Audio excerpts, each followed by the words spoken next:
Swayam Prabha. Digital India. Educated India.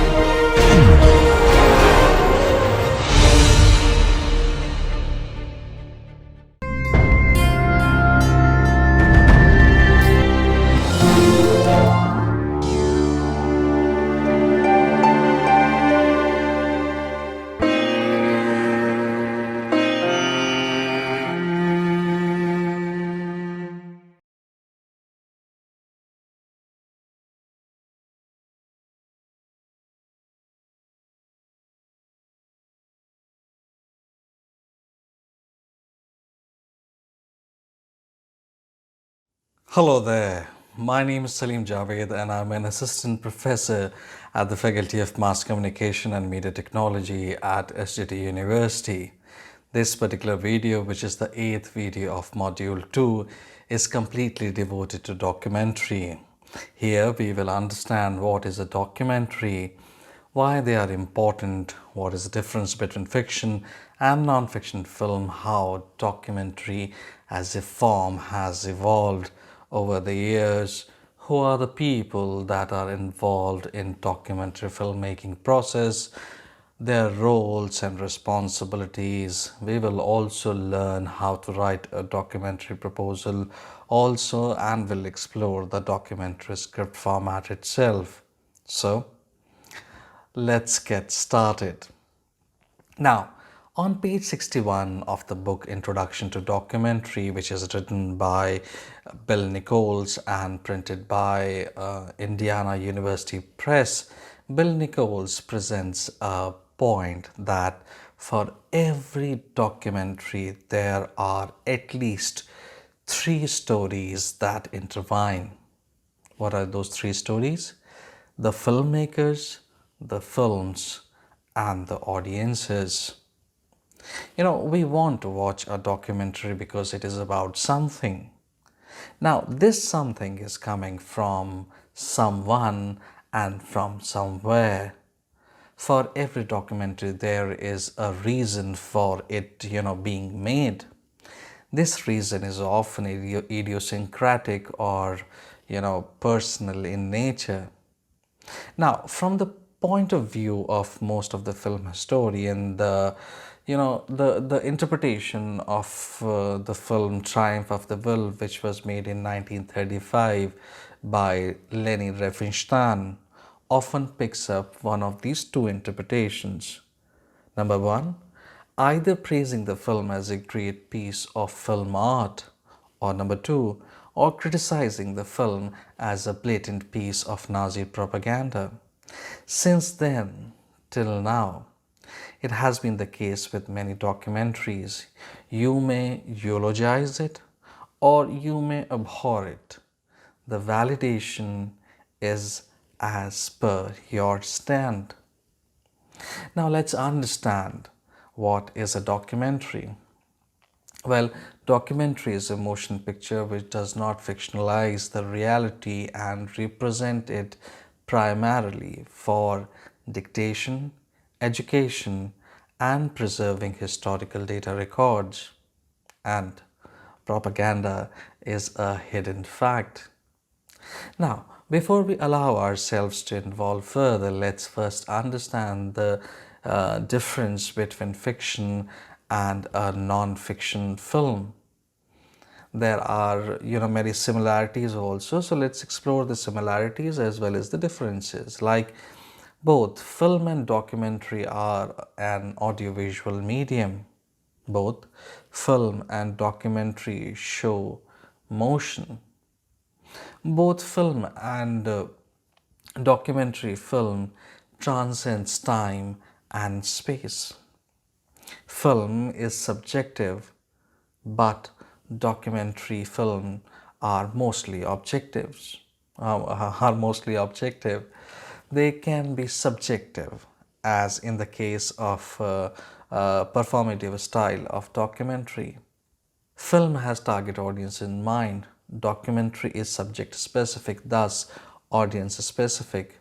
Film is more controlled and documentary is not that controlled in production sense. Therefore, they are more flexible. In most of the cases, film deals with fiction. Documentaries deal with fact and not fiction. In a documentary, subject is paramount and credibility is the key. Therefore, form is far more important than the formula. If you remember in lecture 5 of the module 2, in which we talked about film and television personnel while talking about different job titles of film and television producer category, we talked about the impact producer. That is a specific role more often for documentary films which has a mission or message and it wants to have change. By raising awareness and inspiring some action, he or she is instrumental in defining the film's message. They are also known by the name of outreach or community engagement consultant or strategists.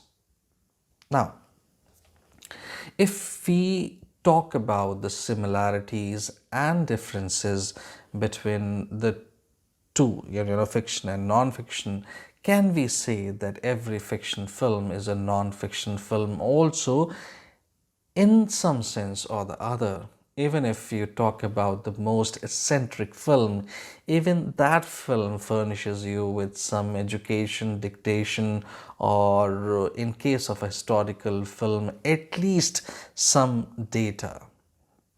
Now, even the joke has two parts, one which is factually right, and the second part can be an exaggeration based on the first part which is factually right. The first part has to be full proof, otherwise joke will not work. And here we are talking about documentary which relies heavily on objectivity of the subject and where facts are more important than the fiction. Now, every kind of a film has something to offer. That something that is being offered makes the difference via presentation. When you have a close-ended incident progression, at least you reach a point, though many times you do not end it properly or you keep it open-ended in linear or non-linear manner. We are talking about fiction films. These are the films where we get lost and try to bring moons and stars to the ground. It is a willing suspension of non-reality where we want to escape to. It is where our nightmares comes true and we get them, we get over them victoriously. When we represent the life as it is, when we are representing them socially without any adulteration of fact or biases, we are making documentaries. These are the things which can be seen in, with our own eyes. We can feel it, we can touch it, we can smell it, and it's tangible in the sensory perception of this world. It is the way of arranging the facts, the order of the things which add more meaning to the context.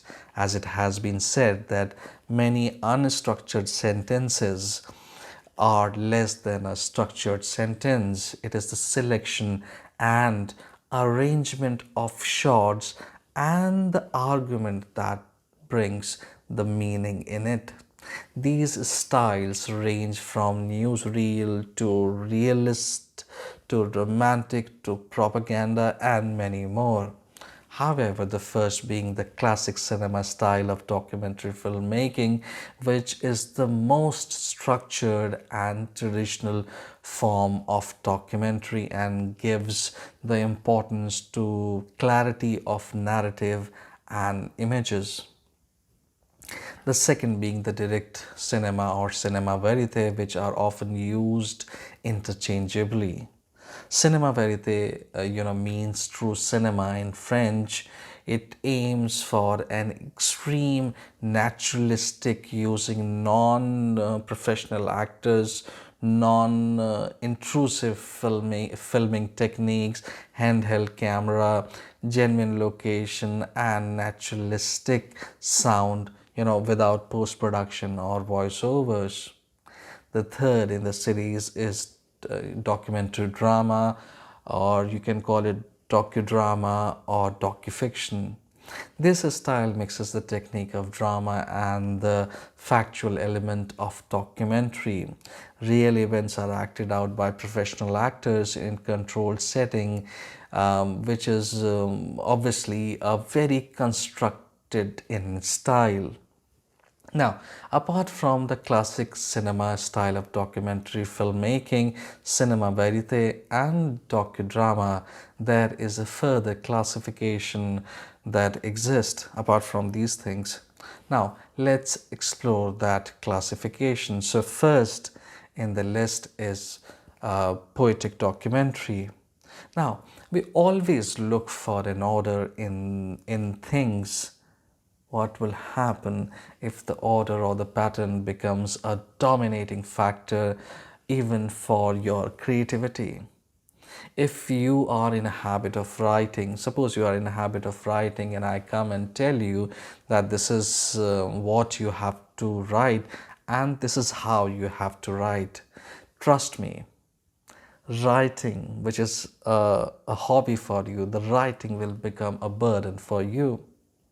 Poetic documentary was a sort of answer to the predefined and perfectly laid out kind of rules within which you supposed to tailor-made your product.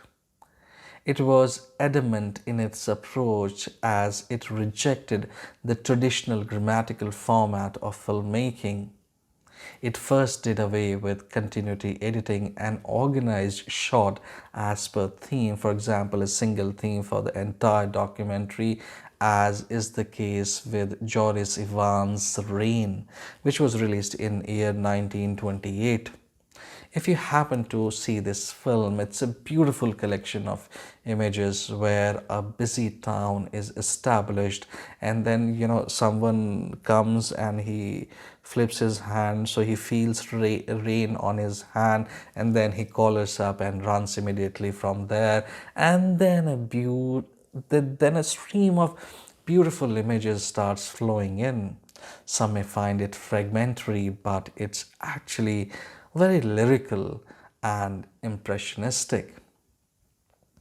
And now let's talk about expository documentary, which is second in the list. If you watch the first episode of Ways of Seeing, towards the end of this documentary, John Berger says that you receive images and meaning which are arranged. I hope you will consider what I have arranged, but be skeptical of it. The documentary, which is divided into 4 equal parts, starts with some of the assumptions in question format about the tradition of European painting, the tradition which was born about 1400 and died about 1900. What is so interesting about this particular documentary, other than it being coming from BBC and it is also a BAFTA award winning series, is the way it interacts with its viewers or audience. The anchor, and in this case John Berger, is delivering his dialogues in an authoritative commentary directly and indirectly in the form of voiceover and subtitles. He has a point to put forward, which he is doing very objectively. He is omniscient in the series, he is also omnipresent as well, and if not thou be present, the voice of God will be there. All the adjectives that I have used while describing it are the characteristics of expository documentary. Now let's talk about Observational Documentary, which is third in the list. If ever there is a feature film made on the life of Bob Dylan, the 1967 documentary film Don't Look Back is the name of the documentary, which is made by D.A. Pennebaker, will definitely be one of the top source material in the research and reference of the character, for the reference of the character. This documentary, which is made in observational style of filming, covers the tour of Bob Dylan in 1965 in London. When you start watching this documentary, you start realizing that camera is just there like any person who has a full access to their public as well as personal life. The camera is just there to observe it. This fly on a wall style, which was the product of its time, came into existence because of many technological advancement that took place during that point of time. Now, moving away from block to zoom lens, it was easy to focus on spot without a focus puller. Fast pan and pull back happening spontaneously was not possible by a single person before. This particular documentary is like half finished beautiful fiction film. Only thing that is missing is some dramatic incidents and some plot points to qualify it as a feature film.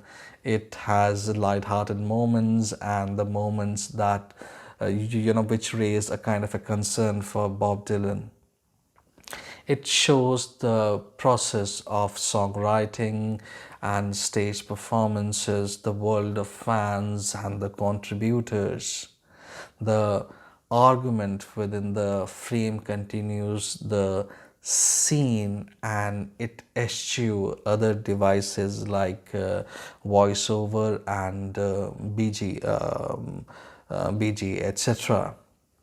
Now, fourth in the list is participatory documentary. It is like, what will you do if all the power is vested in you? If it is not, if if it does not corrupt you, it will definitely influence you, or you will influence the content. It would not be wrong to say that if you as a director start participating in your own film, it will definitely alter or influence the flow or structure of the film.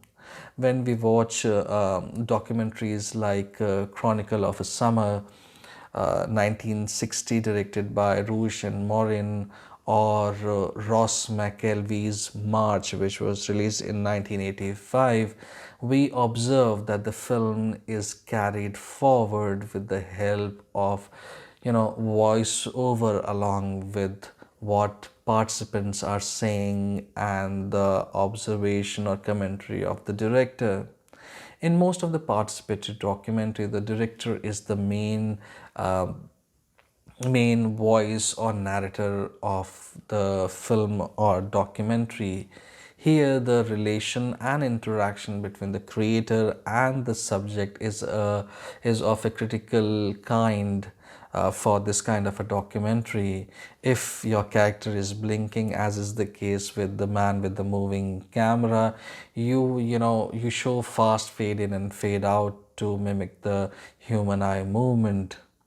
In the beginning of the Chronicle of Summer, the idea of cinema verite is introduced by Rouge and Morin, which is technically the French version of Kino Pravda. Kino Eye, which is basically a machine is fully capable of capturing the life as it is, which was given by Vertov. This film is different from other similar films which were made in the name of city symphonies, because not only it captures the participants, in this case the audience, but also the cameraman, the editor, the process of making, the process of meaning creation, and much more. For filmmakers who believe in this style of cinema, the construction is the cinema itself. Now, fifth in the list is reflexive documentary.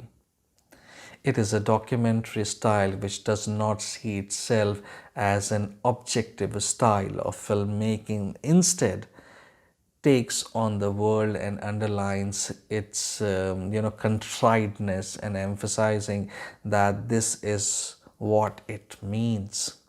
This style of filmmaking is not about what is to be represented or how it will be represented.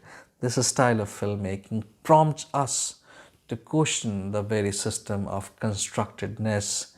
It argues that if there is constructedness, the authenticity of the world presented in the documentary is under criticism. This style of filmmaking was highly skeptical of realism, as claimed by many even today also. Land Without Bread or Wedding Camels, which are directed by Brunel and MacDougall respectively, are two wonderful examples of this style. You must see these two films. The voiceover in these two documentary is so jarring, and it defamiliarizes you so much that it makes you feel very much detached about the topic and the film itself. The last in the list is performative documentary. Now, this style of filmmaking is subjective in nature.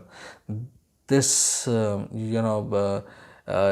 this denouncement of the world is the choice and creation of a subjective viewpoint. It can be an allegory, an analogy at the same time, because the topic that are covered in this style of filmmaking are very personal to the creator. They can be very unconventional and may offer a different point of view which may not be comfortably adjusted with the conventional thinking.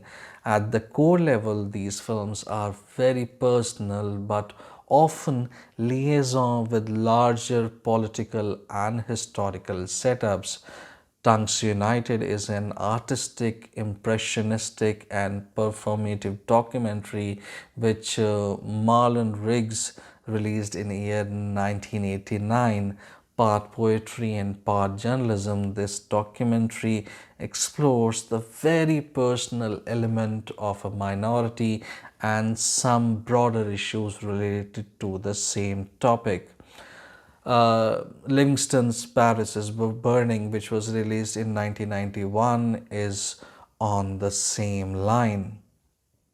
Now, new stylistic elements are experimented every year, and the lines between genres have been crossed so many times that specific categories are impossible to be defined.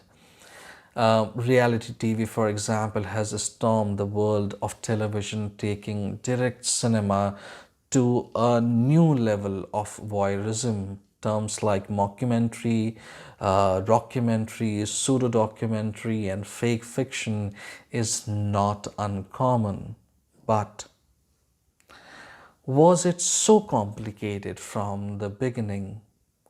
Were there no clear-cut lines? Well, it all started with the first public screening of cinematograph in December 1895. Whether you call it the beginning of motion picture or cinema or documentary, it's all up to you. All the spokes which have been just talked about are the nomenclatures which came into existence quite later. In the beginning, it was all about simply recording what was happening in front of the camera. The workers leaving the Lumiere factory, which was made in 1895, was 46 seconds long. All the other films like The Gardener, Baby's Breakfast, Fishing for goldfish, blacksmiths jumping onto the blanket, bathing in the sea. Each was almost 17-meter long or in length and around 50 seconds in duration. In the long run of the tedious worker leaving the Lumiere factory may be seen as the first documentary and The Gardener as the first comedy. These initial films were titled as Actualities. All these films were a small incident from normal life and were, caught at an ease as people were, they were not aware of the fact that there is anything like camera exist. This may not be a big thing today, but when people got to know that there is something called camera and people saw films made by these cameras, as you have seen in many reflexive, participatory or observational documentaries, that the people used to look in the camera because they knew that they would be seeing themselves one day. So in this way, the first documentary of the world caught people naturally. Now, unfortunately, the first film made by Robert Flaherty, Nanu of the North, in year 1922 was not called the first documentary. It was his second film, Moana, which is called the first documentary by John Grierson, who used the word documentary in connection with Moana in 1926, though it was Bolesław Mazowiecki, the Polish writer and filmmaker who identified the mode of documentary film in 1898. The first bard of documentary, or the father of documentary, Robert Flaherty's style of documentary, his style emphasized on observational style of filmmaking. He believed in recording what was happening in front of the camera. For him, the film was made primarily in the camera. As like Robert Flaherty, his contemporary in Soviet Union, Dziga Vertov, was on the run with his camera for 3 years to make his film. The Man with the Moving Camera, the man Dziga Vertov, was on a constant move to define what is cinema. Does it need to tell a story? What is it? As it was shot for 3 years and in 5 different cities, it was presented to audience as a day in the life of Soviet city. His other films like Enthusiasm 1931 and The Three Songs About Lenin 1934 helped establish his reputation as one of the pioneers. He was inculpated as a formalist. The concept of kino eye was introduced by him only. Though it was John Grierson who used the word documentary for Moana, which was directed by Robert Flaherty in 1926, and called him the father of it too, but he was very critical of his work. He objected to his obsession with primitive instinct and to the past. Grierson's personal approach was exactly the opposite of what was of Flaherty's. He was a champion of realism and of social value of the documentary. For him, the chosen subject must be socially relevant, which can be used for, bringing in information, education, or awareness.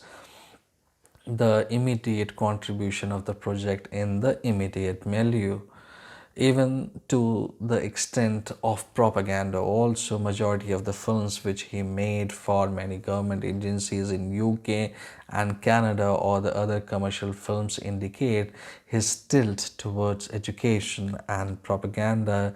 He was an ardent believer of the creative treatment of actualities.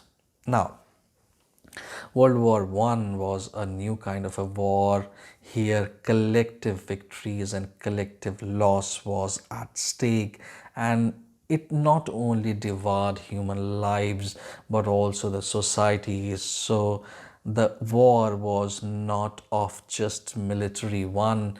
It was about people as well, and here is where propaganda came into existence. Propaganda took a new shape during the time of First World War and reached a new artistic height in the form of agitprop in Soviet Union. World War II was just not the big fight among nations, it was of ideologies also.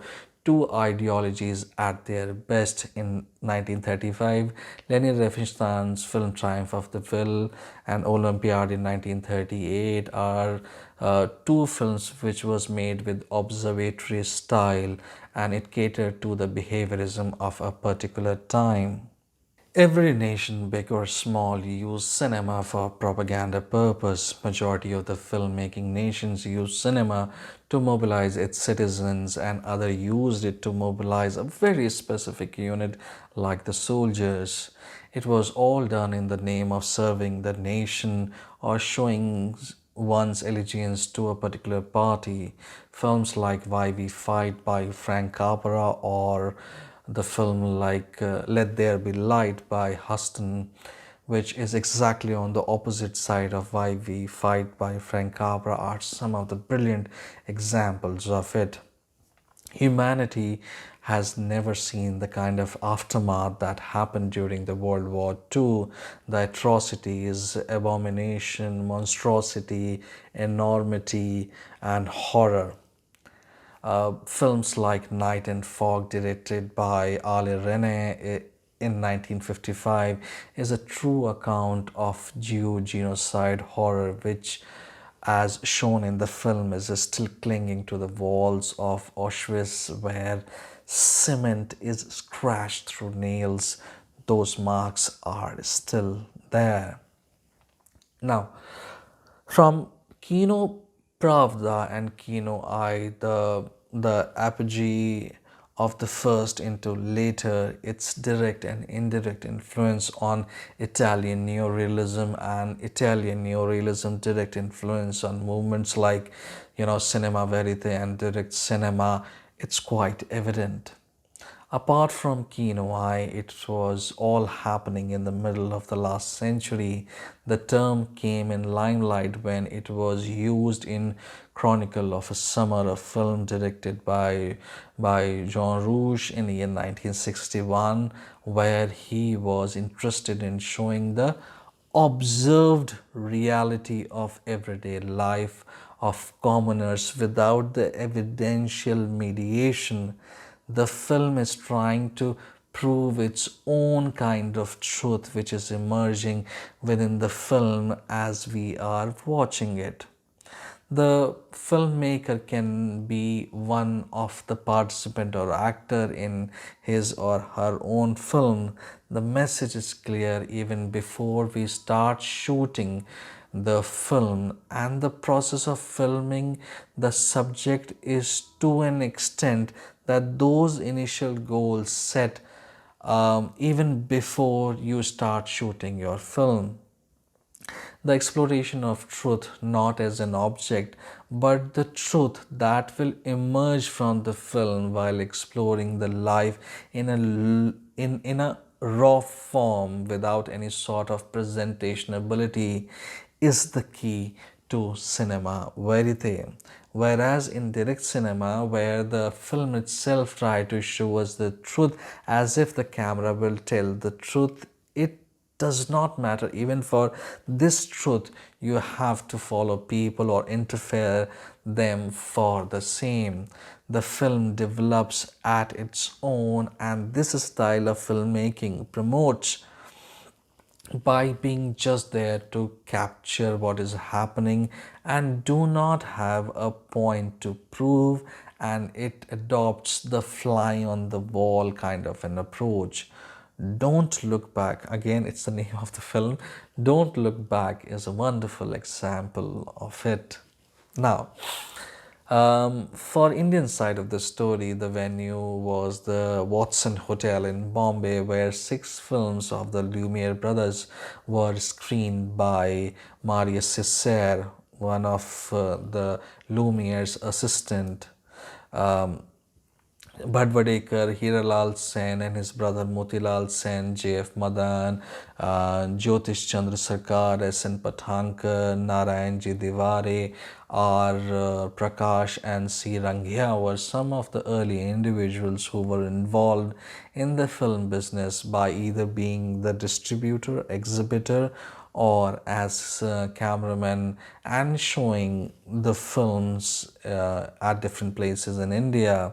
In this discipline, many early efforts in this discipline were the investiture or marriage ceremonies of royal family, as they were capable of affording this novelty. Some other incidents of national importance were also recorded. Now, the unsettled debate of being called the first documentary film of India is still on. The wrestling and the arrival of R.B. Paranjpe, both films are by Bhadvadekar, and the growth of the pea plant, 1912 by Gundiraj Govind Phalke, are the main contesting films for the title. I think the debate may settle down on how movies are made. A film which was made by Gundiraj Phalke to convince the financier. Now, Mysore, Gem City of India, and Kedar are two next important films by Mohan Bhavani in this series. All the major political, social, and historical events of 1920s and 1930s were transformed or captured through camera. The film as a tool for propaganda was initially used in World War I, as we have just come to know, and its full potential was realized in World War II. As India was a British colony by then, British Empire tried using the same, technique for brainwashing the Indian against many German and Italian nationals living in India, and it tried its best to gain approval or support for its decision of war against Germany and Italy. JBH Wadia as chairman of Film Advisory Board. Film Advisory Board FAB was established under the guidance of Desmond Young from Department of Information in Delhi, and with P.N. Thapar, M.B. Bilmore, P.J. Griffith and Roland Jones as its member. Before it ceased to exist, Film Advisory Board, it branched itself into the Information Film of India and Indian News Parade to unify the film vertically. Later on, the interim government in 1946 gave only a grant of 1 rupee to the Information Film of India IFI, as it viewed this agency IFI as one of the agencies of British Empire. The effect of this move, other than the Information Film of India ceased to exist, was that when our country got its independence on 15th August 1947, there was no government film institute to capture this long-awaited moment in the history of modern India. Film Division, which was established in 1948, was the name that was given to the new film unit. And interestingly, many of those who were with the Information Film of India IFI and Indian News Parade INP, many of those who were with these two agencies, many of them rejoined Film Division. The mid-60s saw a change in the style of documentaries being made. Till then, Face to Face by K.S. Chari was a new kind of a program where the commoners were given a chance to voice their opinion. Jain Bhuvnagare steered the film division into a new era. Many remarkable films were made during this time. New subjects and fresh approaches were welcomed. The 1970s brought home some stark realization This led to the disenchantment among the people, and the pre-emergency period saw a wave of popular dissent. One of the most significant documentaries of this time was Wave of Revolution by Anand Patwardhan. The year following the emergency have witnessed many powerful oppositional films that took a hard look at political events and social ills of that time. The video boom of the 1980s and 1990s resulted in the technological shift that was less expensive and more affordable. The the alternative documentary in India thrives as a filmic tradition today. Films like Ustad Alauddin Khan by Ritvik Ghatak and Indian Story by Tapan K. Bose in 1981, They Call Me Chamar by Loksen Lalwani in 1980, Deepak Dhanraj Kya Hua Is Sheher Ko, Safdar Ram Ke Naam, Face After the Storm, and Sonal. These two films was made by Prakash Jha. Satyajit Ray, filmmaker, film made by Shyam Benegal, Love in India, Kaushik Mukherjee, Inshallah Football by Ashwin Kumar, Children of a Desired Sex and India Cabaret by Meera Nair, and Jeevan Smriti by Rituparna Ghosh, and An Encounter with Faces are some of prominent documentaries. There are so many other documentaries. As I was just able to just say these names, there are so many wonderful documentaries as well.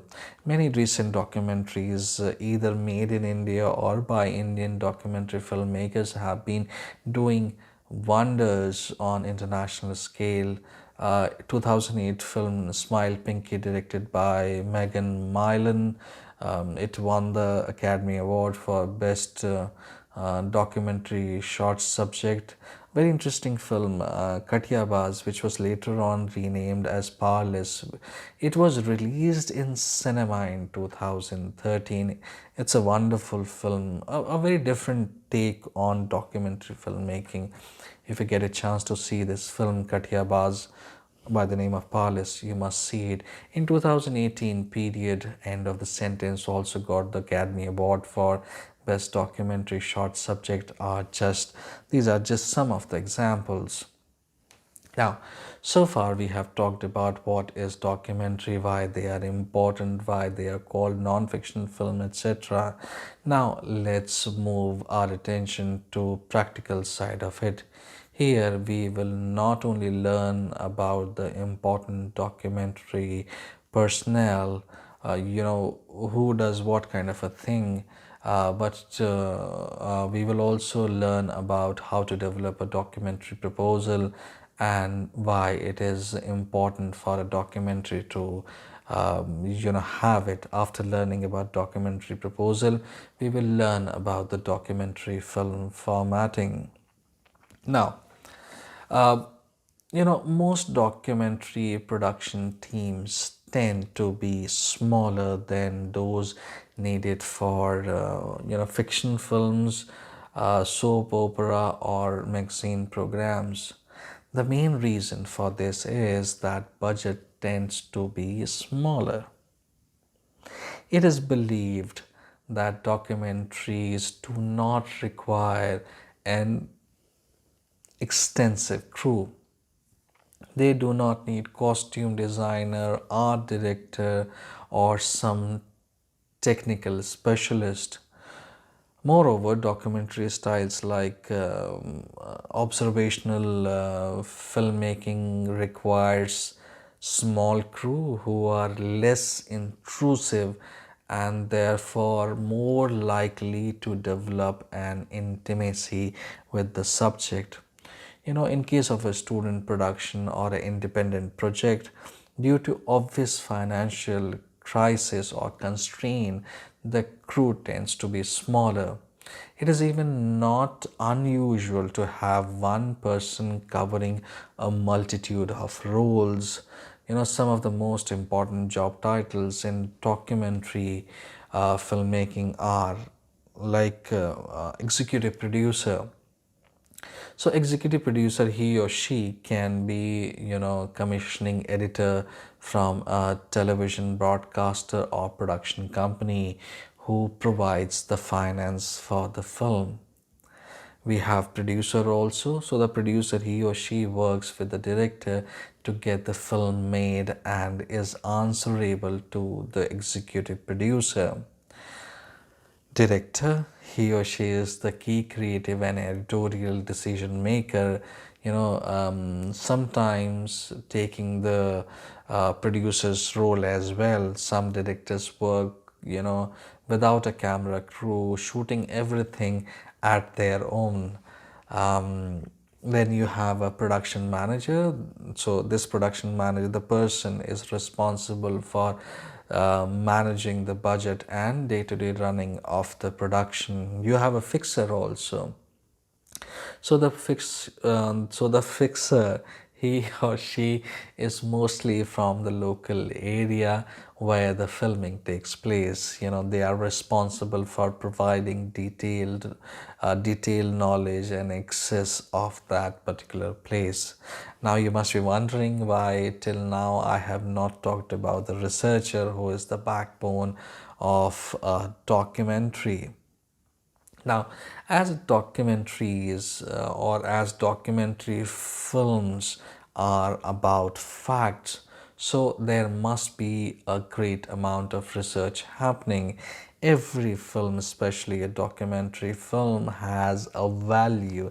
Now, this value could be of social, political, historical, philosophical, artistic, or of some other kind. The amount of research which a researcher puts in is directly related to the value of the film. A researcher is the one who assists the director in finding key stories, participants, and background information. Now let's talk about editor in the same row. Editor, he or she assembles the film from the short footage and works closely with the director. Now, once the preliminary research has been completed, the raw content can be developed into a proposal and then a treatment. The proposal will be the key selling or pitching document for the project. A director, or in some cases a producer, will always be required to explain the project, right through to the final delivery. But with the help of right kind of a documentary proposal, the pitching becomes organized. Thus it becomes slightly easy, and trust me, it opens many doors as well. The documentary proposal should always present what can often be complex or sensitive idea in a compelling way. The writing needs to be simple and direct. It should catch the eyes and ears and imagination of whosoever is reading it or listening it. It is a way of envisaging a film before it is made. The proposal will include a description of the project, identify the key participants, and argue why this project should be made.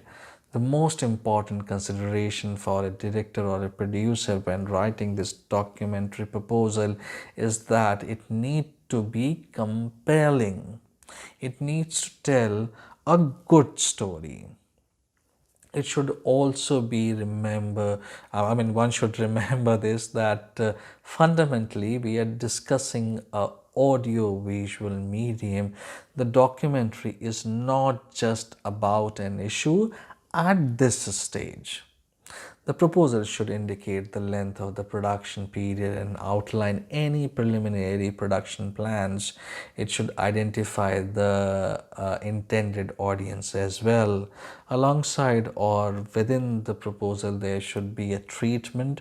The treatment should put into writing how the project will look on screen. It provides additional information like mode of the film, the feel, the shooting style, the locations, and the contributors. When what you are seeing on your screen is a front page of a documentary proposal that we have created in our classes. What you can see here is the name of the documentary, who is directing it, when it's supposed to go on air, what it is all about, and what is a new approach with which this already known topic will be made, their contacts, details, and who is the producer of the documentary. Let's explore it. But as we move forward, then you get to see these 6 points. So point number 1 says synopsis and background. Point number 2 says documentary objectives. Obviously, you should be very clear about it. Then point number 3 says airing and distribution. You also have to plan this in advance. What is production timetable? What is the budget of the film? And who are the key personnel? Now, suppose if as I go further and if I talk about synopsis, so the title of the documentary is Through Blood to Blood, and this entire thing is being prepared in our university by our students, and I have been teaching them about this. So just to give you a brief, I just read this first paragraph, that the documentary Through Blood to Blood deals with the universal problem of decomposing of sanitary napkin in the environment and the way it is impacting the animal psychology. Now, this is one small paragraph, and it is giving you exact idea of what this entire film is dealing with and how it is going to deal with this particular issue in the specific duration that you are proposing for.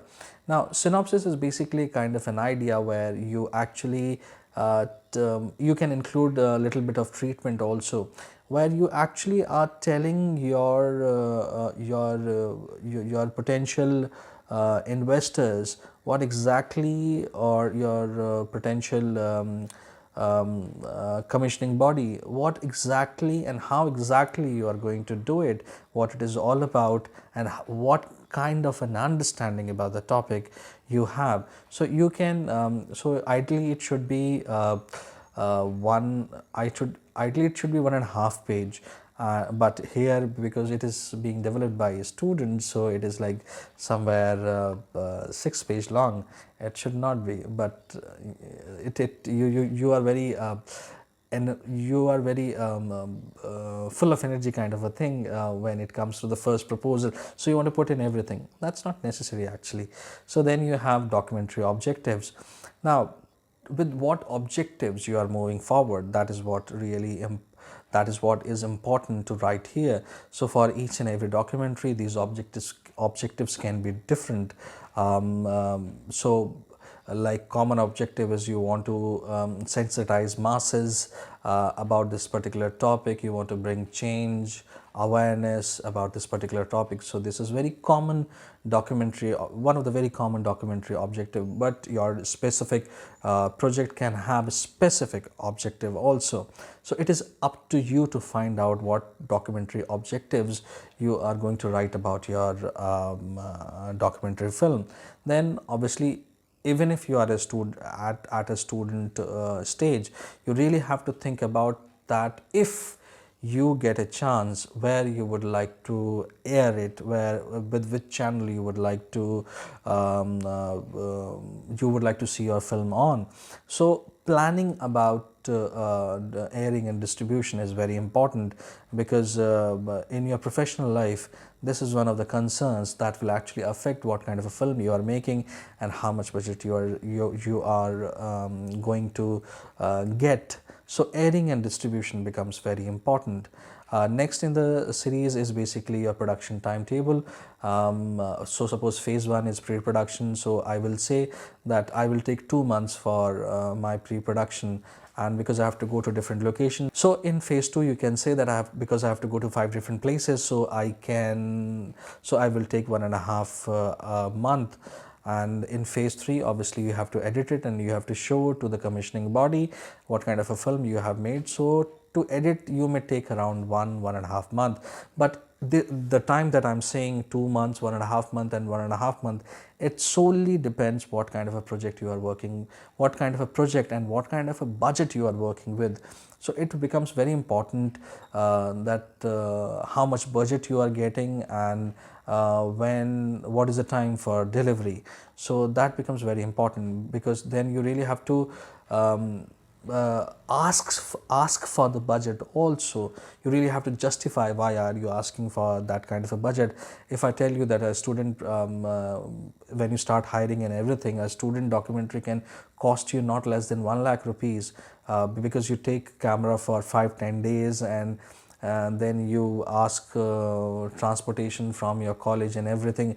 You manage all this at your own, and trust me, it will not be less than that, because then you obviously college gives you college, university or film institute gives you edit machine also and everything. So all the resources combined, if you put a professional fee or commercial charges on that, any product that your college or university or a film school makes is not less than 1 lakh rupees. That is minimum. So even if you are a student, put the actual cost in the budget, that you will be, suppose you are independent and you are making a film, so put all that detail in budgeting and shoot it and make it like that. Now the major problem in making a documentary proposal, at least at a student level, is, sir, what should I write in key personnel? We are all friends, and he is my friend, he is my friend, he has done some film, he has done some film. So this was exactly the problem which even I faced when I asked the students to write this documentary proposal. But they said कि sir हम कैसे लिखें, ये तो हमने तो कुछ थोड़ा सा ही काम किया है. So that is what is the most challenging part. I read out one brief description where I'm changing the name, and suppose his name is XYZ. Now the XYZ, so I'm reading, this is how you can write the description, which is slightly close to professional, but you can write it. So operating as the director in this documentary, his previous projects include popular television serial like So and So, and advertisements like So and So, in which he has worked as second AD to the director. He has directed various short films including So and So, and which won the best film award for the film So and So at So and So festival, and a consolation prize for So and So film at So and So festival in 2019. He has also worked as a DOP in a student film, in a student art film, and an executive producer in various short films. Now is the time to discuss about documentary script format.